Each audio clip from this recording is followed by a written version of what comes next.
Chapter 7. The Profound. The city tour of Illumin continued. Between the streets, I could see the buildings around me. Large entrances, corridors, styles, forms, and details, all unconventional. Leaving the square, we went to a group of buildings, moving away from what looked like the administrative center of the city. While I walked, I saw that the city was divided into sectors that differed from each other by the characteristic design of the buildings. The buildings around the square where the busts were had a great number of story. Their shapes were straight, linear, and symmetrical. In the sector I was approaching, the buildings looked like enormous domes surrounded by smaller ones, all structured on tall columns. I must honestly confess that I had difficulty in accompanying my guide in the sightseeing and did not ask any questions. That bust in the fountain still lingered in my thoughts, and I had the worried impression that if I asked any questions, everything would disappear. Finally, we entered an enormous building that looked like a gigantic cupola from the outside. Inside, there was a large hall about 50 meters high.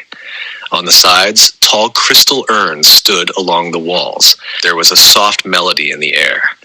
It seemed like there was a sound system producing ambient music, but I could not see any loudspeakers.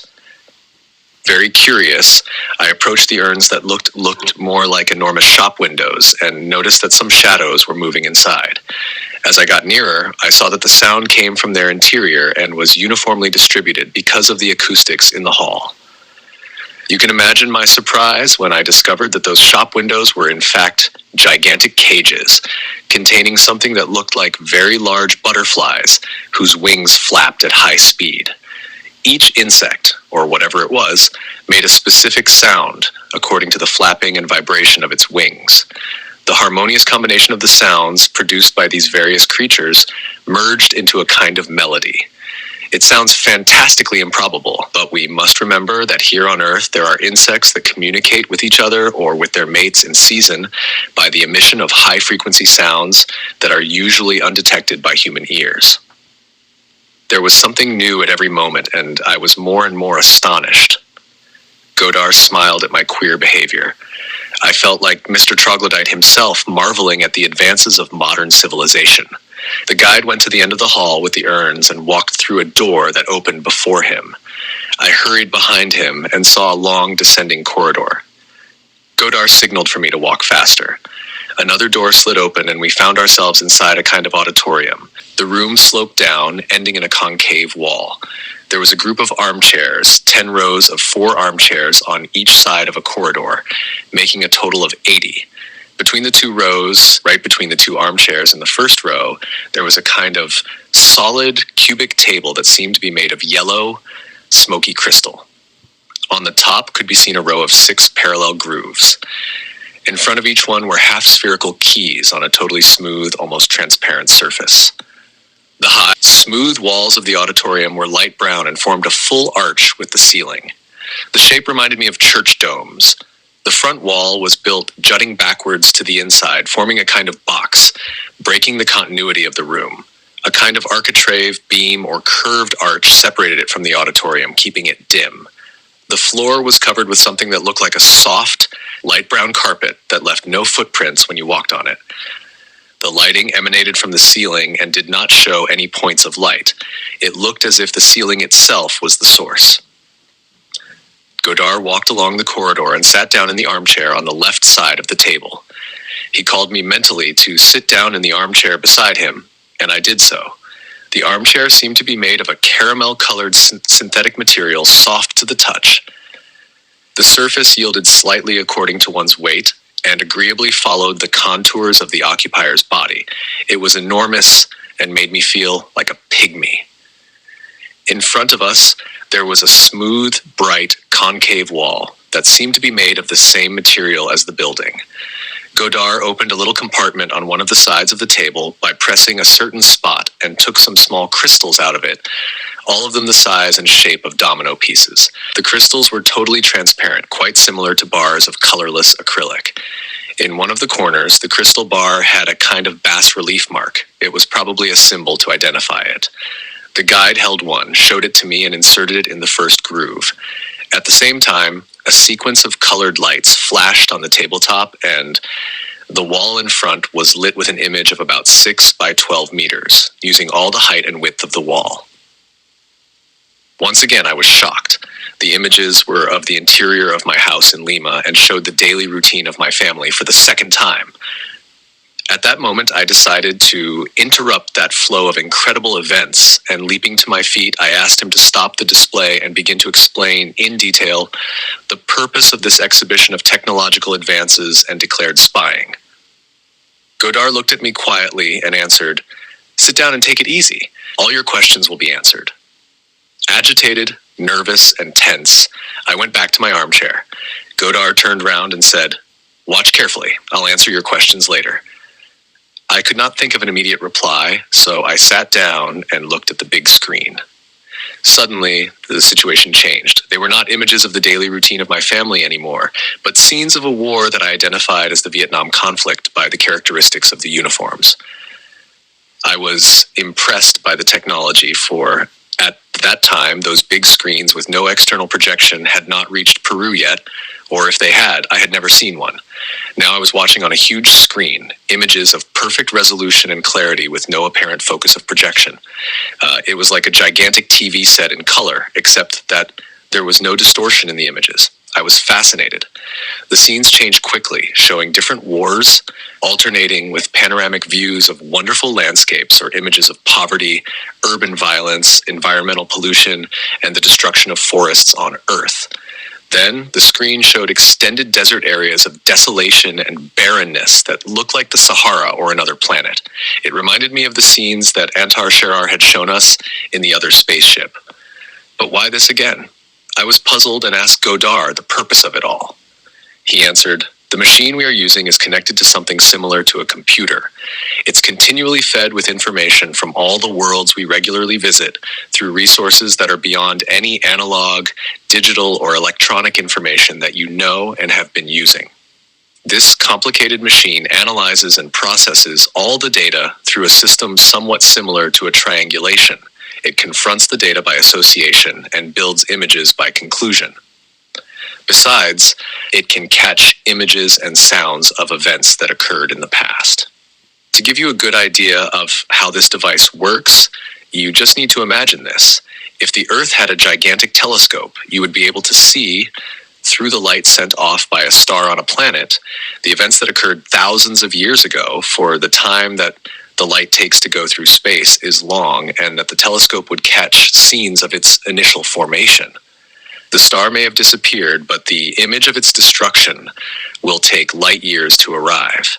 And during that time, if you can see the light, you will go on seeing scenes of the events that occurred in a very ancient past. Our technology made it possible for us to shorten that distance and glean all the history at one time. Let's say that the computer also has a kind of radio telescope capable of gathering the real images of past events and of adding other information that belongs to the present. So as a result, we have true situations and concrete facts with the possibility of projections into the future. The scenes you first observe belong to the past, but are also as real as you and me and every character in the images. Their movements, battles, and deaths did actually happen once, somewhere. They were not taken from a fiction film produced for entertainment. This monitor projects the image of events that happen anywhere we can access, so we can learn in detail the events that caused the present situation.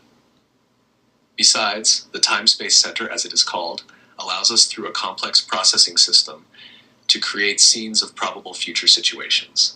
In other words, if we chose to watch the images of the explosion of the first atomic bomb on August 6, 1945, during World War II, we could suggest to the computer that an engine failure should occur that would prevent the American airplane from dropping the bomb. And we could project on the video what the end of the war would have been like without the explosion over Hiroshima. So a continuity of events in image and sound would be created by the computer from a new past, and as a result, it would create a new, totally different present.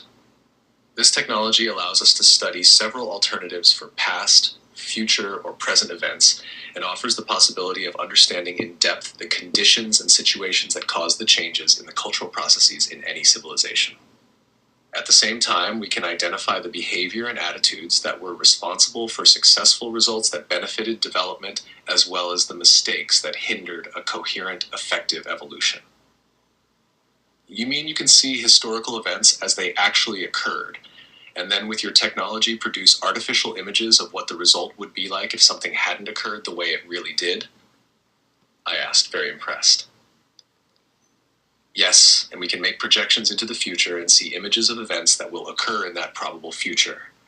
This way, we can foresee with a certain margin of safety what measures should be taken to get the best result and also avoid situations that will jeopardize the work, safety, and balance of our system. I listened, astonished, to that technological explanation and could hardly believe what I saw on the screen. It was like watching a film at the cinema, with the difference being that it was not fictional drama. It was our daily drama where everybody, without exception, performed a single role, the role of struggling for survival. I began to feel despair. The images from the earth reflected the violence, depredation, poverty, misery, and injustices to humanity, in contrast with the beauty of our geography. While I pondered, Godard said, "Your world is really beautiful. We call it Merla. That means blue planet. Although we know hundreds of worlds in the galaxy, Merla is unique.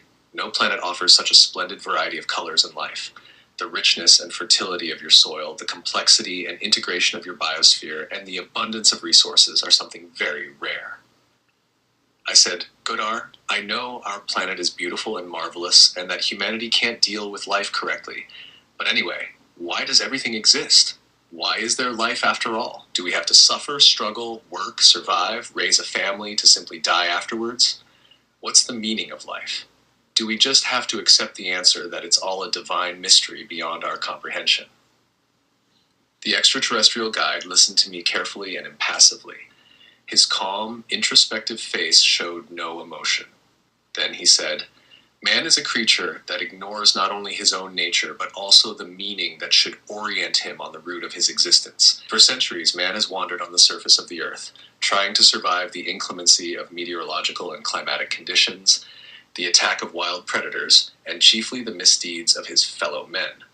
Instead of growing spiritually and expanding his creative ability, he mistakenly uses his talents to dominate, explore, and destroy. His science is fundamentally directed to obtain power and not to better general conditions of life. All the benefits derived from science are merely merchandise, the continuity of which will depend on its negotiation. In this way, dependence and submission to that power are guaranteed, for there is no other way to survive. His memory is short, for his knowledge is restricted to the historical time he lives in and the space he inhabits. The past is something unimportant, meant to be forgotten. He doesn't take into consideration that there is no present without a past. He favors egocentrism, envy, power, vanity, sectarianism, and discrimination.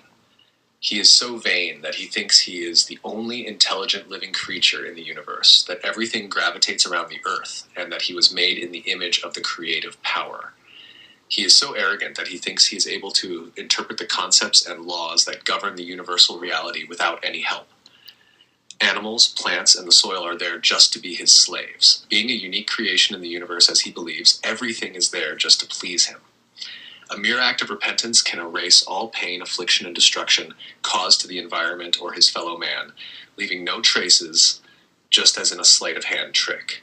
For years, man has damaged and destroyed for the sake of various ideas that he believes are right. But what can justify destruction and aggression? Only the conservation of life, respect for, and welfare of the majority. Does man think about others, or does he only think about himself?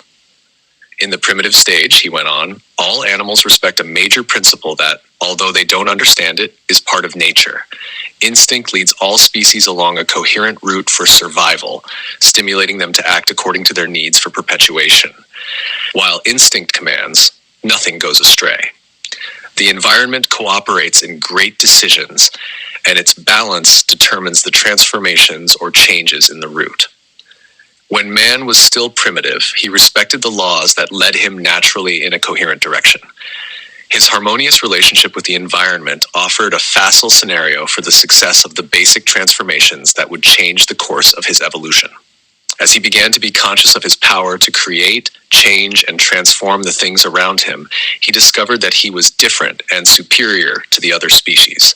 As a result, there came the practical exercise of that discovery, the mastering and unconditional domination of his inferiors. Survival or death was his only reality.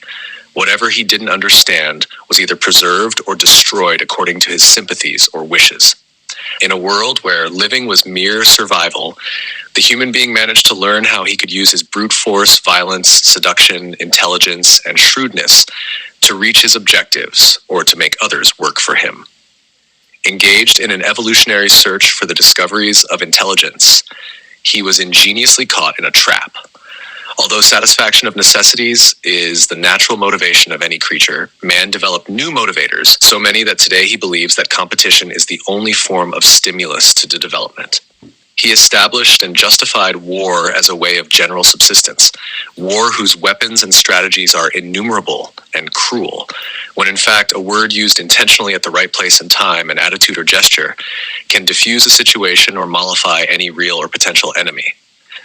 But in a world of continuous defense, weapons were transformed into daily utensils, and today he doesn't distinguish attack from defense and vice versa. It's a pity, commented Godard, that such a complex and wonderful creature as man can't see that he has been caught in a trap, and stubbornly goes round in circles without stopping to think and reorient his route. He has never tried to understand his true nature, the reason for his existence, and his role on the stage of the universal theater. Man is getting farther from this perception every day, and life has been transformed into a baffling mystery. Charlie, have you ever wondered why the intelligent creature exists in the universe? That question hit me like the kick of a mule's leg. I did not find any words to respond. Godard went on, life is a secret for one who doesn't see the subtle messages offered by the mere fact of existing. Think, what's the meaning of life? What does life exist for, after all? Who or what created us? If we start from the idea that we have been created by a divine entity or creature, we will have to accept that it had an intention and executed an action motivated by a purpose. If there was an intention, consequently there was an abstraction, a reasoning, a thought. This is reinforced by the idea that if there was a purpose, there was also planning and a project with a well-defined objective. So if we accept that this entity thinks, reasons, and that as a result of those mental processes, it established procedures, we are accepting the fact that it has preferences, interests, motivations, desires, and objectives. So it is not omniscient. Omniscience means that it knows everything, including past, present, and future. If this entity needs mental processes to act, it means that it ignores the bond between things, its correlation, and its interdependence. He who stops to think does an evaluation in an associative relationship of cause-effect and or cost-benefit before taking any measure or causing any action. If this entity has created life and the universe itself as a stage, it was because it had a very clear objective and a reason. But if its power is so big, why didn't it use it to instill in all creatures a condition of ideal behavior and harmony in accordance with the universe itself? The fact that we have been created imperfect and as part of an evolutionary process, he continued, obviously implies that evolution also has a purpose. It would be simplistic and thoughtless to state that it is because God has endowed us with free will. It would give us the impression that this entity had placed us in a laboratory intending to watch us and see if we succeeded or failed in the challenge of living. He should know from the beginning what our performance would be, our rights and wrongs, the chosen options. For if we have been intentionally created, everything is part of a plan. If creation obeys a definitive purpose known by its creator well before it exists, that creator should also know everything relating to every element or creature that is part of that creation. In summary, even if a creature makes a decision, it was already known by the creator entity. So there can be no free will if each step was predetermined. Every moment would correspond to a foreknown thought or an expected action. There is no freedom that way. Free will would only be theoretical, for if our creator has the power to create a universe out of nothing, it's impossible to accept that it didn't contain every possible variable from instant zero of creation to the last day. As you can see, continued the guide, There are two evident alternatives concerning freedom. The first one would accept an entity as a creator power. In this alternative, free will is a condition of choice for intelligent creatures, although it exists only in theory, because the creator must have the past, present, and future knowledge of all the universal compound, knowing in advance all the right and wrong choices that life will be made. If not, its power would be limited, together with its capability to act or interfere, even to foresee the continuation of its creation, and so it couldn't be considered the supreme power. If it acts directly on somebody, that is, if any intelligent creature benefits from its personal action or interference, it will have immediately recognized that its creation is unable to act by itself because it was created faulty. If it is faulty, it means that the creator wasn't able to foresee the different situations and or conditions to which his creation would be submitted during its existence, and for this reason it will have to be constantly assisted. As an unfolding of this statement, you will have to accept that good and evil, right and wrong, are concepts for which creatures can't be praised or punished. For if that major power, or God, as you wish to call it, didn't know in advance what the choices of its imperfect creation would be, the creation itself can't be blamed for its mistakes because they are the result of an empty project. If, on the other hand, the creator power knows what the answers and choices of its creation will be, it is an accomplice and co-responsible for any of the creature's right or wrong actions, for he himself has created the creature like that and knew from the beginning what the end would be. The second alternative is to accept the idea that we are not the result of the creation of a thinking, individualized entity, but an active, important part of the interaction of a compound of forces subordinated to a fantastic power under development. And that although we are a consequence of a fraction of activity of that bigger process, we have total freedom to move and act in the universal scene. In other words, what we could call God wouldn't be a person or entity acting by his own will, but a force in development whose improvement is linked to the course of the universal existence itself. Thus, right or wrong behavior is a free choice of the created creature, and it will be judged according to local and universal conditions. This way, every creature or entity is free in its choice. For the power we call profound or reason doesn't act after it has created life. It's only responsible for the laws that generate life. It means that by its nature, every being created is equipped with all conditions and abilities not only to survive, but mainly to understand what life really is and to evolve consciously. It simply gives the initial push. The continuation is up to each one of us. The idea of a distant, non-personified force makes the human being feel unprotected and abandoned. Man created gods whose forms and behaviors adjusted to the inadequacies, frustrations, sadness, doubt, and insecurity that surrounded him. These personified gods were transformed into his best companion, his only friend, for according to man himself, there is no other creature in the universe whom he can trust. In this terrible inner loneliness, where his fellow men are violent predators and where survival is an action that must be justified to withstand the constant daily pain, only a divine friend can help. The promise of a life after life, of a paradise in exchange for only temporary suffering, of a happy, eternal life, of a profoundly special reason, sounds like sufficient motivation to live one day after the other. The hope that something will change for the better in the future drives him on. He expects a divine intervention. Without this friend or spiritual power, his life would be complete bitter solitude, where living would have no meaning. This is where the mistake lies. Astray for so long from a healthy, coherent evolution, he invented idols and mythologies in the attempt to justify his actions and sufferings that stemmed only from the fight for ambition and power. Man created idyllic concepts he doesn't even understand in order to diminish suffering and conceal frustration. Living and understanding life is an act of love, that profound feeling that separates the animal from the rational being, but you mistake one for the other. In this vast canvas where the plurality of life escapes the most fertile imagination, intelligent life is the only kind capable of experiencing the beauty of sentiment, a creature with the power of creating, building, loving, hating, destroying, and transforming, a power that can only be compared to the power of creation itself. The intelligent creature is the only being capable of breaking any limitation or boundary, be it geographical or planetary, spreading love as well as pain. What would be the purpose of putting such a danger in the universe? The profound may look like a cold power, a force indifferent to life, acting distantly without caring for the transformation of the cosmos, but it's not true. The profound, or God, as you wish, is not a man or creature, but the synthesis of life and its reason, embodying the generating force of transformation and continuous evolution. It's the dynamic impulse of a continuous adaptation and the energy of constant progress in search of perfection.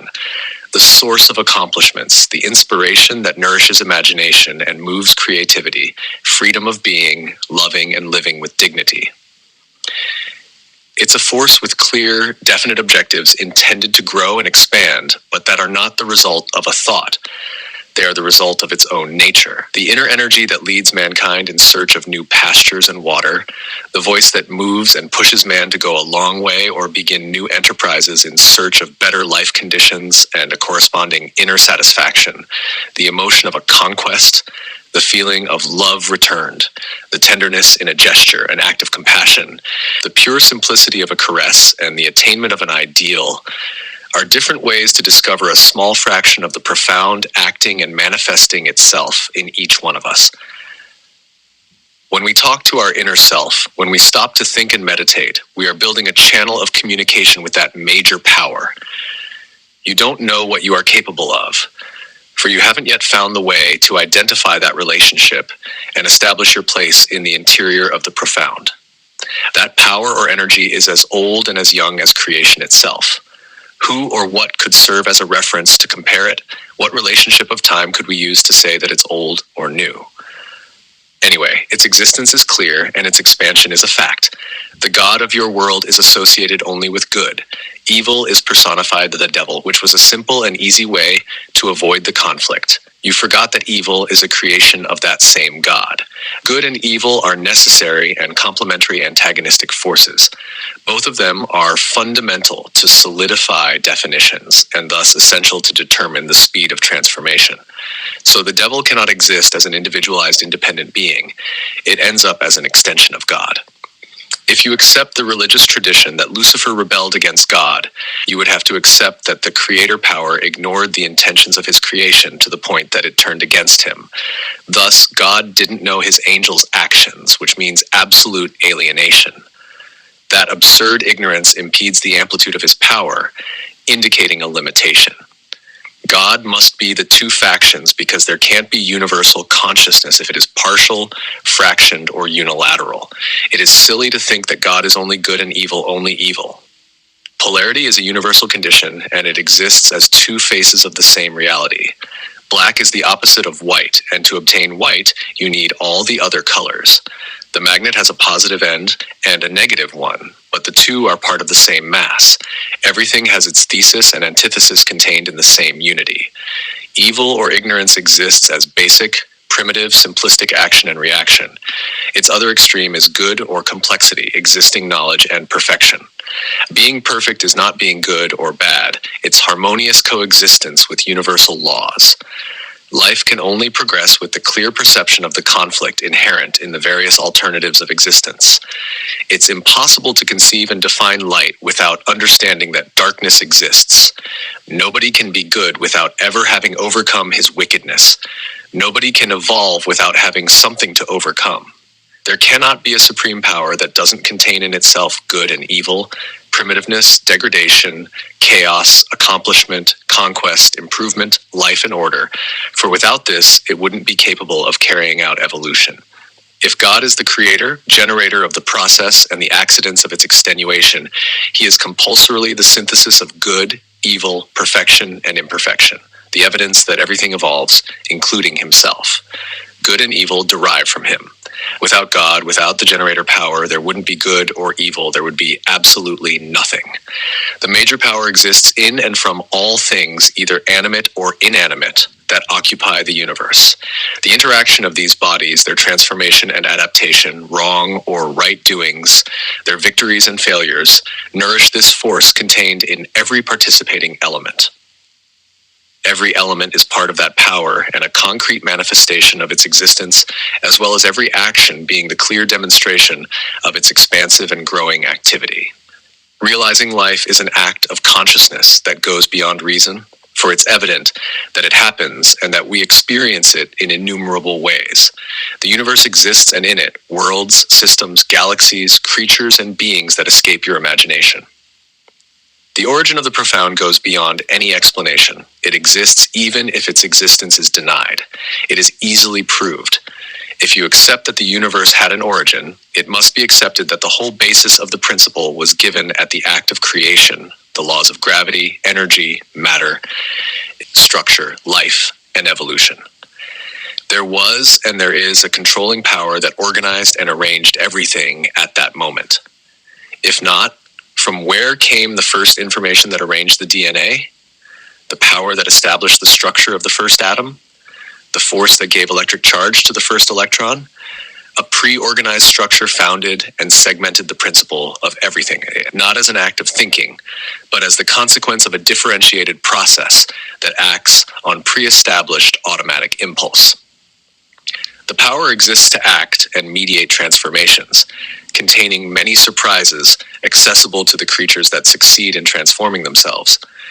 Its existence is not to be worshipped, but is to be a channel through which the profound meaning of life and the mission given to intelligent creatures from the beginning of creation will be discovered. Our technology has allowed us to discover that creation is a continuous action. Infinite universes exist at overlapping levels without interfering mutually. This is only one of them that emerged out of the destruction of a previous one. The profound finds its concrete form when you imagine the visible and invisible universe. Everything is in continuous transformation, and there is no such thing as the state of static balance. There is a constant search for the condition of not being immutable. For if everything is his extension, it will only develop in a process of continuous alternations until the day when it reaches the state of organized dynamic balance. And it is quite probable that this is finally its major objective. That avalanche of information was terribly disturbing and confusing for me. Of course, all of us have at least once in our lifetime stopped to think about God and wondered if he really exists. Many, during their life, lost or diminished their faith for various reasons and finally changed it for their own particular concept of God and the reasons that tie them to life. I had difficulty in following Godar's explanations. He stopped for some time. After a moment of silence, the guide looked at me and went on, saying, "Close your eyes for a moment and try to see what you are feeling. Relax a little. Don't think of anything. Try to feel only. That feeling of anguish and insecurity that is coming from the bottom of your inner self reveals a search for comfort. Every creature has this necessity, but not everybody can find it. The creator power goes beyond good or evil, right or wrong, for both are necessary to determine the way. There is no good or evil in the universe, for morals are something extremely relative. There are only two realities, continuity and extinction. In the processes that control the evolutionary chain and cosmic harmony, being good or bad is subordinate to whether a person or a society is progressing or subsiding into chaos. No creature can be considered truly bad in any circumstance, only ignorant. It's the total ignorance or lack of perception of the extension and seriousness of his acts that lead him to destructive action. Evil is simply the manifestation of total, absolute ignorance bound to extinction. So good and evil don't exist. Only the surmounting of ignorance that leads to pursuance, or the ignorance and unawareness that leads to extinction. The scenes you have seen clearly show the human condition of aggression and violence, typical of a society in a state of ignorance. To you, good and evil is personified in a creature who is always on the hunt. You think that there are bad people who have an evil power and are responsible for the violence and for the temptations you face. This deplorable alienation prevents you from evolving. Since you are dependent on God's help to orient your lives and lighten the impact of right or wrong decisions attributed to God's will, it's easier to face a world that doesn't belong to you and to act as a marionette of divisive forces. That way, there needn't be any rules because all action is under the command of the deity, good or bad. In bygone times, during what you now call the Middle Ages, thousands of people were murdered with that same excuse. Although times have changed, there is little difference in behavior compared with that period. Clothes have changed, technology has advanced, the system of production has grown, and physical death gave way to psychological death. Fear of life and the future grew greater. Superstitions have endured, perhaps stronger than ever.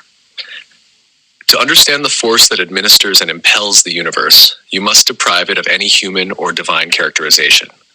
This force contains in itself all the alternatives that enter the evolutionary process, from nothing to the most complex form of life.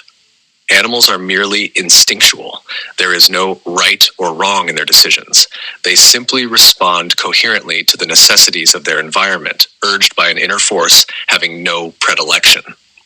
But the human being, the thinking, self-reflective creature, abandoned his instincts and governs his thoughts and actions through mechanisms that not only don't listen to the inner voice of instinct, but also lack reason. Although man wants to be identified as a rational being, he is still far from being that. Emotion is stronger than reason and instinct itself, and that is a delicate problem. Unfortunately, emotion is not positive. It shouldn't be confused with sentiment. Experiencing a pure sentiment is totally different from experiencing simultaneously a group of sentiments of varied intensities in an uncontrolled manner. That is emotion. The moment that intelligence evolved, man abandoned his instinctive condition and began to use various resources that enabled him to widen his perception and understanding also of their value and importance. However, this creature will have to gradually discover the correct use of these tools so that the choices will effectively correspond to what is expected by the universal course of evolution. That's a difficult, complicated situation, for he can easily go astray, mainly because man is making that journey for the first time. Being highly emotional puts him in a position of maximum danger, for there are no coherent parameters or references with which to correctly evaluate reality, and the result will probably be failure. Intuition itself, or feeling, cannot prevent the possibility of a serious mistake, for its field of action is usually as restrictive as the emotional.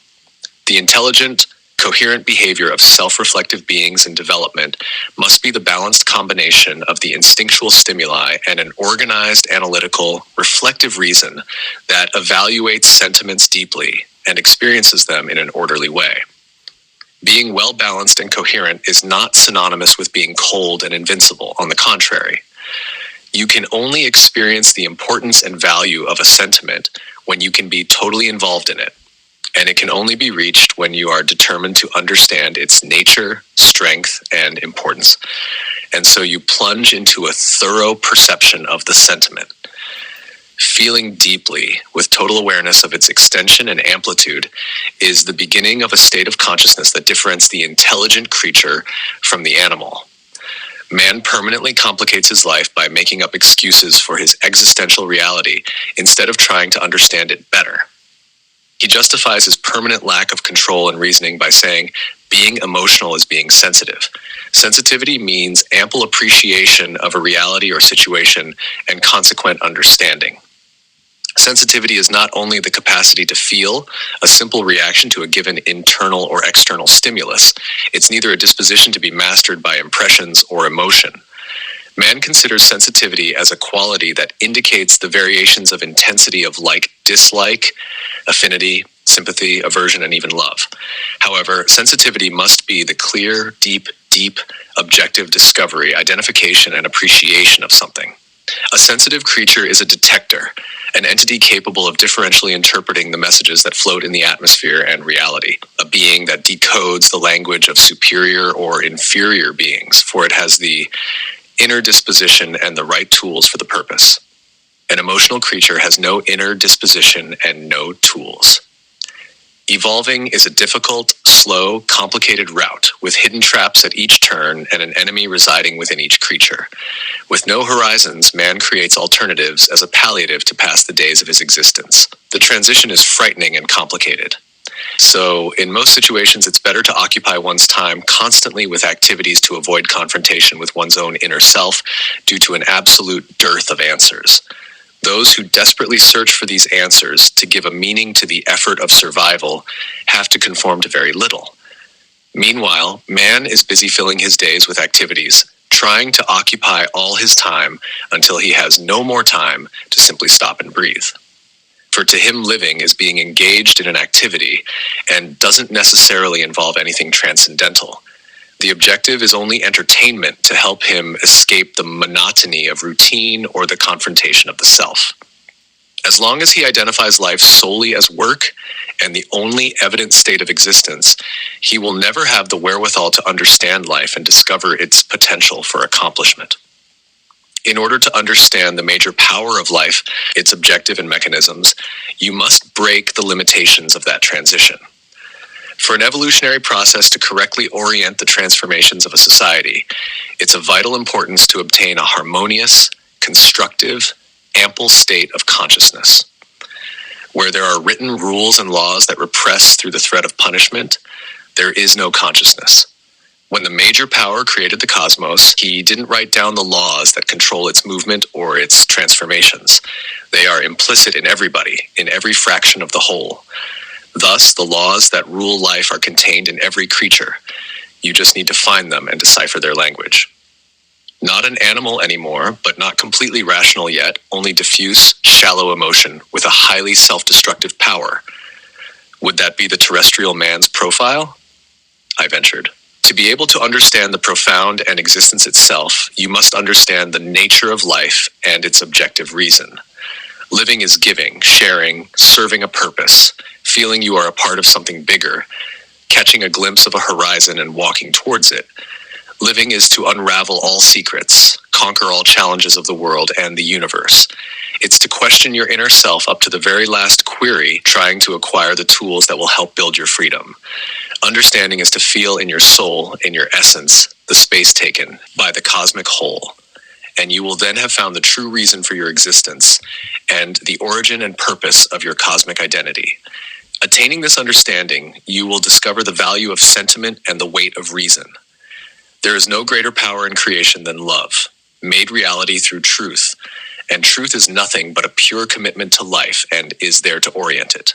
Integrating with the profound is the vocation of intelligent life that will come true when a reflective, deep, free state of consciousness is reached. Man has tried to bring his gods near him, when in reality it is man who must go towards universal truth. It is easier to create a fictitious, comfortable situation based on already known, manipulable archetypes than to go to the trouble of looking for what is distant and veiled, even if this is the solution you have looked for all your life. The capacity to love, respect, create, build, and the responsibility to live and feel coherently are not learned in books or by cultural transmission. They are obtained through the discovery and practice of inner potentialities, the dialogue with outer and inner life, the transcending of difficulties through understanding, the discovery and practice of cosmic existential identity committed to universal harmony. This act of consciousness will only be attained when man is ready to orient his spirituality on the road to reason and make a commitment with truth. The commitment that is not disposed to destitution, failure, grief, solitude, and interests that continuously deceive him and lead him away from the only universal truth. The human race will never overcome the moment of transition if they go on trying to find solutions for cultural, social, existential problems based on an alienated, partial state of consciousness. Unfortunately, the solutions proposed are imagined with the same mentality responsible for creating the problems already existing. The only real solution will be the transformation of a state of consciousness into a more universal one. Our work with you and your group will be to teach you to expand your state of consciousness and allow a greater deep, rational, sensitive understanding of life in all its manifestations, and also to extend this opportunity to those who, like you, try to unravel the mysteries of their existence, the secrets of spirituality, and to traverse the roads of freedom. Godard had finished his speech and had made his intentions clear. The information sounded important and objective, describing a sad but true scenario of human reality. I did not know how to answer such convincing arguments. My beliefs and vision of the world were shaken, and their reformulation would be slow. If it were possible to change the course of human development for the better, I would definitely be there to help. After having heard all this, I had many things to think over. So much pain, so much hunger, so much loneliness, so many lies in a blue pearl called Merla, now so far from me. So many faces came to my mind. Faces of old people, men and women that I had seen begging in the cold streets of Lima, abandoned to their fate, as were so many children. How cruel our world was. It pitilessly condemned life to such misery. And there I was, 4 light years away from that nightmare routine in the coziness of a different humanity.